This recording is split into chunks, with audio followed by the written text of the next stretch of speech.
Welcome to Earth Angel channel, dear masculines, divine masculines. Due to some constraints, I was unable to get in touch or record anything for you, so I would like to be excused for that. Now, today the topic that I would like to discuss with you is emotions and energy. About emotions and energy, it is important to understand whether the abstraction about it is applicable, how far it is applicable through abstracted ways. Okay, so here we are not going to specify, or we are not going to categorize any physical activity of emotions or energy. Okay, so first in this first episode I would just discuss emotions today, and in the next recording we will be taking up energy. So let us take up this emotion part. Now, emotions, in order to understand emotions, we have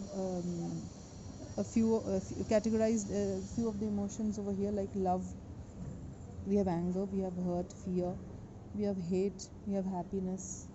Okay, so we could discuss about, say, 5 or 6 topics over here, through which we will try to prove the abstraction of emotion. Okay, so first come to love is very common among human beings, among all sorts of creatures, but here we are talking about the human and the divine masculine psyche. Okay, so let us we are rising to that level, and we are going to analyze from that higher pedestal.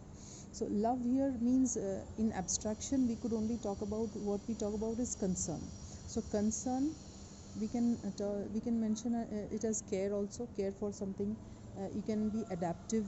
If you love something, you're ready to adjust and adapt to it, whatever it is. Now you have joy also. If you love the things you do, if you love your life, you'll be very joyful. It's a natural reaction. Okay, then you find it interesting. If you love things, you'll find those things interesting. You'll find those things inquisitive also. You'll find them knowledgeable. You'll find them very passionate, or you would be passionate about it. And then you would also find gradually depth into it also. So depth means intensity would increase, evolution will be the outcome. And then we have effective words, if we can say. These are the demonstrative words of love. Now if we come to the effective words of love, it would be rejuvenation. Now if you are interested and actively participating in something, any subject of your life, okay, be it another human being, or be it some theoretical subjects, or any practicalities, scientific or practical or philosophical, whatever part you are participating. So demonstrative words would take you to this abstractions. Now these abstractions would lead to effective words. What are these effective words? It would bring about some outcomes. Effective means some outcome oriented adjectives or verbs, or whatever that we can find out. Okay, now so these words would be like productivity would increase, rejuvenation in that field would occur, output, productivity, stability, empathy will also increase. Okay, if you are knowledgeable, and if you have depth of knowledge to us into a subject, you would definitely be empathizing better through that. Now you have wisdom will also be widening itself. Now you have new self-image would become prominent. Okay, you would become somebody of prominence in that subject.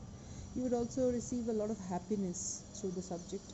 Speed, that would be effectively increasing. You can see transformation will ultimately affecting you in a positive way, and development will also be very positively affecting you. So these would be the effective words that relate to the word love. All these words, mind you, these are abstraction at the moment. You have not participated, or you have not acted it out in life. Now if you have kept these demonstrative and effective words in abstraction, and view from an abstracted bird's eye view level, you would find that Love is absolutely genderless. It has love has no binding.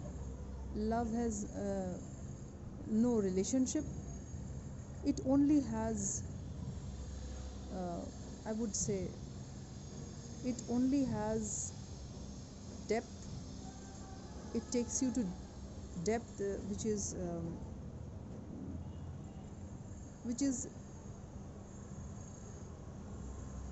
endless, I would say.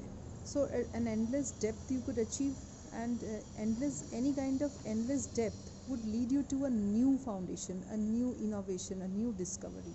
So could you see the abstracted way of emotion, a simple and very vital emotion of life, could lead you to something new. Whereas if you bring this same thing into the physical aspect, physical activity, it might lead you to lust. That would be the devastating um, effect of devastation, the way that would affect you if you take it into the bodily aspect of that emotion. Next, we can discuss about anger. So please understand what I'm trying to mean. If there is any doubt, I would post my email, I would post my um, in the comment section also. You can write and ask.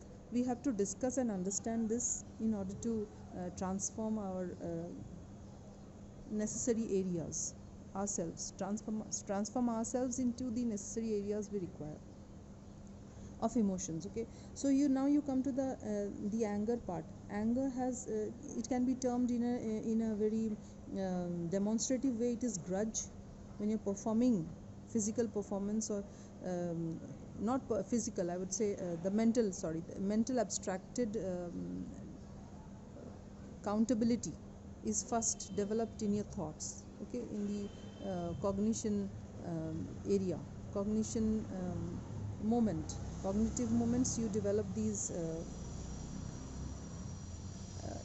I would say action words, the demonstrative words, that is grudge, outrage, convulsions. Okay, you become frantic, all first in thoughts, mind you. Okay, wild, vehement, furious. You become fuming, fiery, enraged. You can become demonic also, potent, also very very powerful and potential, maybe physically, or physical is sorry, again I'm mentioning it in the wrong area. Potentially, like you're almost shake in anger, isn't it? So anger shook you maybe sometime of your life, you could remember. So this is a demonstrative abstraction of the anger, which is originated in your cognition first. Now from this cognition, you would now come to result into the effects of it. Now the effects would be definitely devastating. It might lead to some kind of I would say illegal uh, effects, illegal performances, illegal thoughts, not performance, thought of performing. That is, you can murder, you may, out of anger, you may steal, you may, out of anger, you can beat someone, you can commit some battery or some other kind of, touching someone harshly. You can express, you can think of expressing harsh words to somebody, or to yourself also. Anger is not always aiming at others, so aiming others, and then you turn it to yourself also. So anger is very devastating, not for others only, but for yourself also. Why do we that topic also I'll take up. Okay, how it turns to us and harms us. Then we have insult.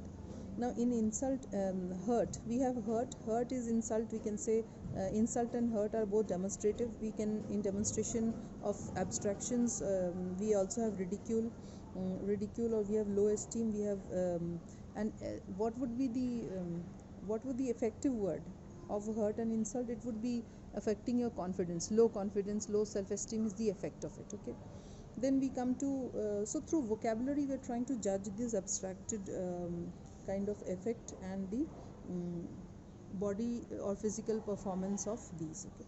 Now fear.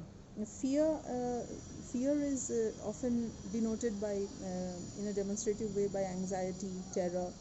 Okay, terrorized, and then worry, uneasy, you become frightful, funk, creeps, creeping feeling. Okay, then you have trepidation, phobia of things, timid, you become chicken-hearted, trembling. These are all words that demonstrate, but obviously demonstrating in the cognitive portion now, not has not yet been brought into action till now.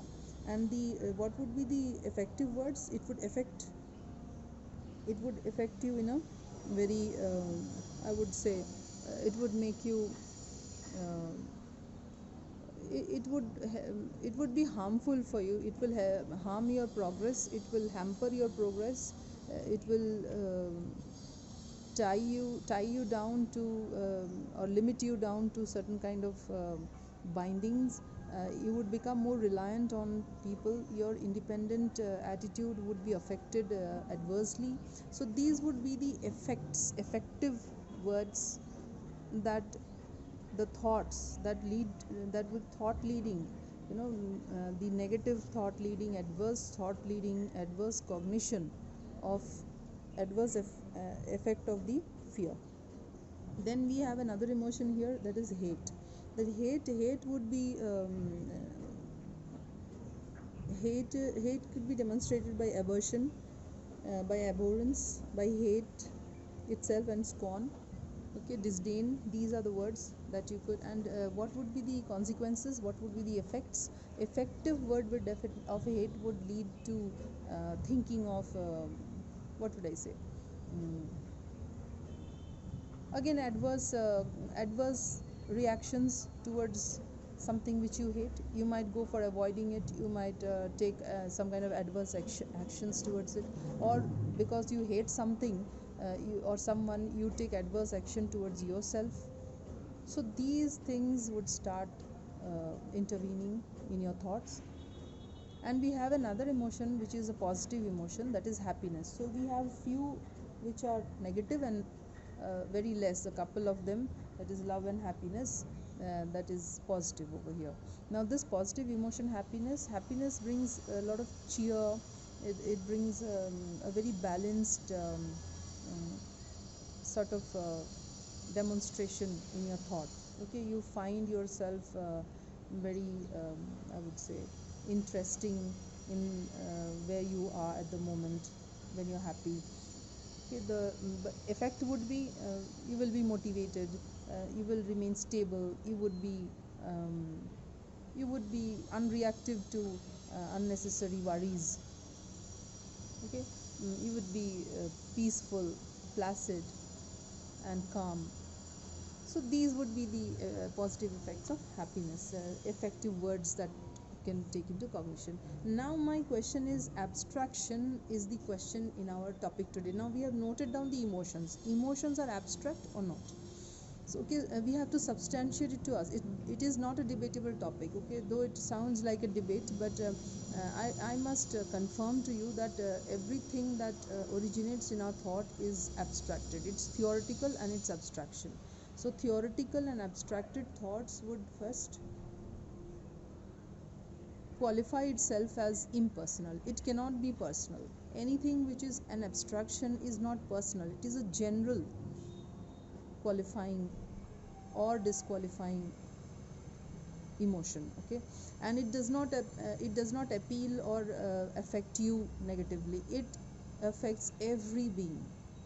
Here we are talking about the divine masculine's cognition, and it affects every masculine, whether it's divine, karmic, or whoever.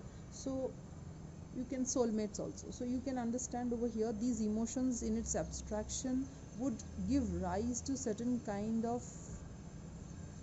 um, certain kind of demonstrative feelings or words in its inception within your cognition. Okay, and when this thought arises, these whether it's a negative or positive. The emotions have their own qualities or their disqualifications. Now accordingly they will give rise to these demonstrative thoughts according to their nature. When these thoughts are demonstrated by words, or by visual actions within your cognition, then comes the effect of it. Okay, now then the brain starts searching for the effective words of it. Now once you tally the rise of the emotion and then the effect of it, these two vocabularies and visuals tally with each other, okay, they match with each other, then comes your action. Now my point of contention here is, when you are hating some activity, not necessarily you have to act hateful. Before that, prior to that, you must judge whether you have to properly, you know you have to understand the observation, I would say, the conclusions, the deductions, that if you take action towards certain emotion, what sufferings will you bring to yourself. That is very important to judge over here. Okay, so recognizing an emotion, its demonstration in abstracted form, and then its effect also in an abstracted form, and do not cross the abstraction, stay in that place. Abstraction means it is imaginative as yet, it has not been performed, okay, much prior to performance. So limit your performance. In abstraction you complete the entire issue in an abstracted form, and then you could get the fruitfulness or the harmfulness, whatever the outcome you can confer. The conferment will be before you, but you must understand that if you straight away jump into the activity or the performance of the cognition at once, whether it's positive or negative, it is going to influence your thoughts, it is going to bring havoc in your life. It might be devastating to any extent, from where maybe you also cannot come back. So I would say that every emotion you must give thought, treat it as an abstracted emotion, give it the thought of its demonstration, give it a thought of its effect of the demonstration, and let's lead to the abstracted outcome of the two, and stop over there from further actions. This is my request to you. Hope you understood and liked it. Any doubts you may please write in the comment section. We can discuss over there. My description box will be filled up soon. Please excuse me for the delay. I would do it soon, I promise you. And with the short prayer, I am going to wind up here for today's recording. This is a heartiest wish and a prayer to you, that all of you may bring about a healthy and a very good thinking for yourself by God's grace, and you acquire from God enough power, enough potential to defy what is actually uncomfortable and harmful for you in your thoughts. And with this, I would like to stop here. Please subscribe and send comments, and all your likes are expected from you. All the best. By Divine Masculines.